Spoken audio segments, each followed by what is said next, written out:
Bienvenue dans la Guilde, le podcast qui booste vos compétences en Quality Engineering. Je suis Jean-François Frézy, expert en Quality Engineering et passionné par la transmission des savoirs. Chaque semaine, je te partage des astuces pour transformer ta façon de travailler en Quality Engineering. Installe-toi bien, on est parti pour un nouvel épisode rempli de conseils concrets. N'oublie pas de t'inscrire à ma newsletter pour recevoir du contenu exclusif et ne rien rater. Chaque semaine, je te livre des méthodes actionnables, des outils efficaces et des stratégies sur les meilleures pratiques du moment, avec des formats courts, pratiques et accessibles à tous. Alors abonne-toi maintenant pour ne rien rater. Bonjour et bienvenue dans ce nouvel épisode de la Guilde. Aujourd'hui, on va parler de ce que j'appelle moi la Quality Intelligence. Qu'est-ce que c'est ? C'est la capacité à mettre en place des dashboards avec des KPI qui permettent de prendre des vraies décisions. Pas de créer de jolis reporting qui ont plus l'air de posters, mais vraiment un asset qui va permettre de prendre des bonnes décisions, de s'améliorer et pas juste d'avoir quelque chose qui est beau avec plein de courbes, mais qui vont rien changer à votre quotidien ni à la qualité du produit. Donc l'objectif de cet épisode, il est assez simple, c'est d'expliquer quelles sont les bases pour construire un dashboard de qualité qui va être utile, orienté décision et amélioration continue et pas juste un mur de vanity métrique. Donc, prenons un contexte où vous arrivez dans une équipe et là, on va vous montrer le dashboard. Vous voyez de la couverture de code, un nombre de tests, le nombre de tests automatisés, le nombre de bugs ouverts, voilà, la vélocité, des graphiques de partout. C'est très joli, mais là, vous dites, bon, déjà, il y a beaucoup d'informations et surtout, vous demandez, à partir de ce dashboard, on décide de quoi et comment on s'améliore. Si vous avez un grand blanc en face, c'est dire, ah, c'est vrai que ça doit nous servir à ça, bah, il y a peut-être un problème. Donc je dis pas que c'est le cas dans tous les projets, mais je l'ai vu un peu trop souvent. On fait des dashboards qui sont jolis, mais qui ne nous aident pas à prendre une bonne décision et pas avoir juste une amélioration continue et de se dire est-ce qu'on atteint nos objectifs ou pas grâce à ces indicateurs. Donc la vraie question, ce n'est pas est-ce que c'est mesuré, mais est-ce que ça va nous permettre de déclencher une ou plusieurs actions pour pouvoir améliorer la qualité, améliorer notre organisation, améliorer le delivery. Donc, pour moi, la quality intelligence, c'est cette capacité à transformer des signaux de qualité en décisions qui vont être actionnables. Donc, c'est pas juste un indicateur joli, c'est un indicateur qui va être couplé à un risque, à une organisation, à un objectif, qui va donc être potentiellement lié à un seuil et surtout avec une boucle de décision, avec une gouvernance qui permet de suivre et de mettre à jour vos dashboards de quality intelligence de manière régulière.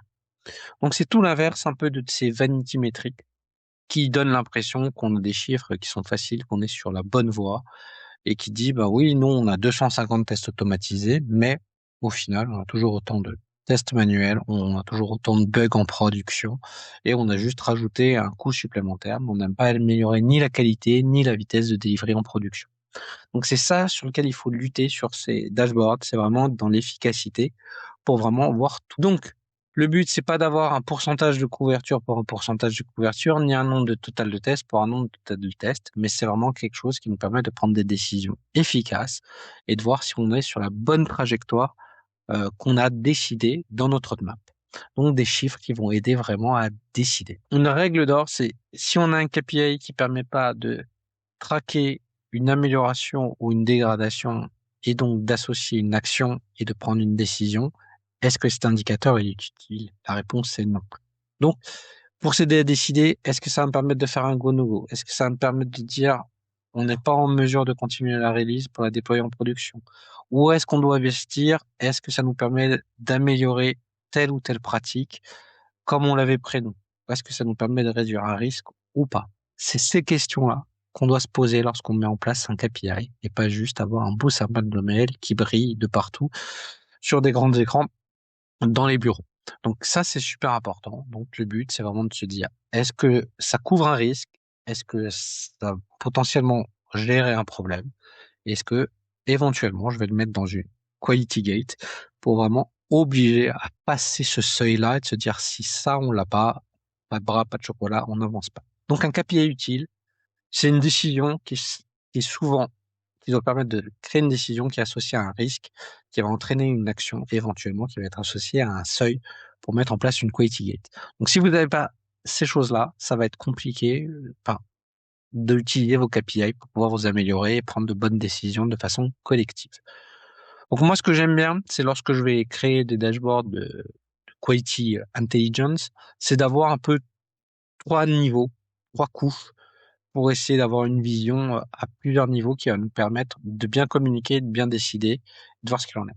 Pas de- La couche la plus haute, c'est la couche l'impact utilisateur et business. C'est de me dire quels sont les incidents critiques qu'on a en production, combien de fois j'ai fait, combien de fois j'ai eu des crashs, des erreurs critiques, et est-ce que mes clients sont satisfaits ou pas. Donc ça, c'est des choses assez simples. Il n'y a pas besoin d'en avoir 50, il faut suffit d'avoir un, deux indicateurs qui permettent de le piloter et de le voir. Le deuxième niveau, la couche d'en dessous, c'est la qualité du livret, la qualité du flow.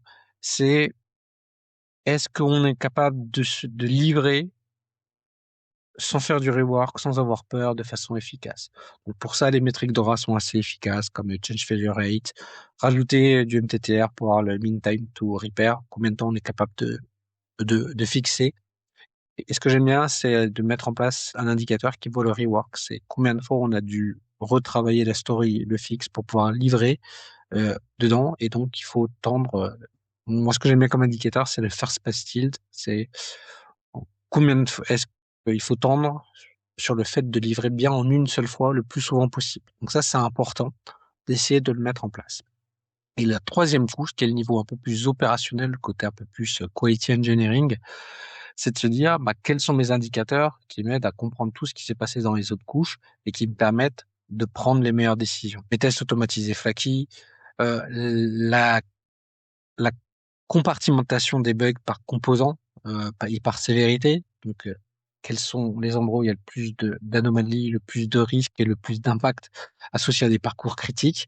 Donc voilà, ça, c'est des choses qui vont être très intéressantes à essayer de mettre en place, donc avec du root cause analysis pour essayer de prendre les bonnes décisions et de voir ce que ça apporte. Donc, pas besoin d'avoir 150 000 indicateurs. Donc, des fois, si vous en avez un peu plus, il faut avoir des dashboards qui sont adaptés au bon profil. Vous n'avez pas les mêmes dashboards pour votre équipe de produits que pour le top management. C'est clair et évident.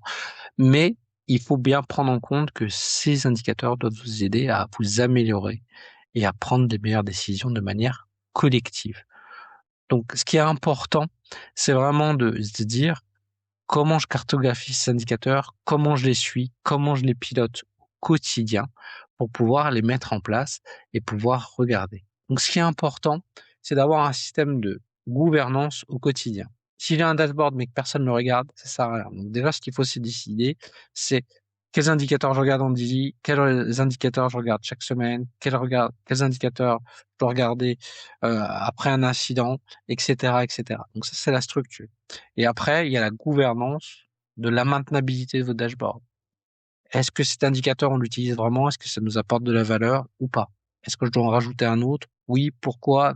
Quelle aide à la décision ça va nous apporter? J'ai changé mon organisation, mes objectifs de delivery, de qualité, donc forcément, je vais avoir des seuils qui vont bouger, des indicateurs qui vont bouger, et donc votre dashboard, il va devoir évoluer. Donc, il faut mettre en place un système de gouvernance sur la maintenance et l'évolution de vos dashboards. Et ça, c'est indispensable.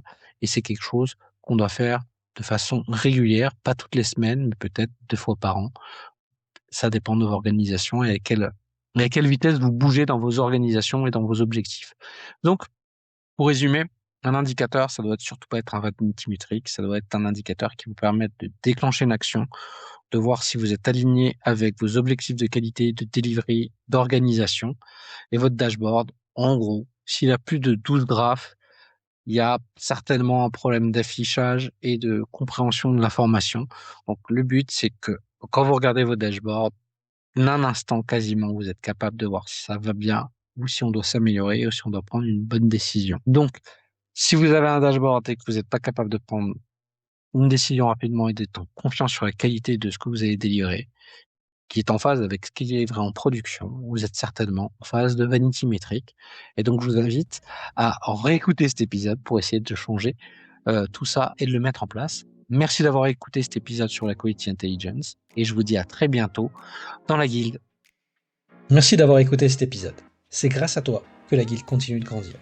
Si tu as aimé, n'hésite pas à partager autour de toi et à laisser un avis 5 étoiles sur ta plateforme préférée. Je te donne rendez-vous au prochain épisode avec encore plus de conseils pour booster tes compétences.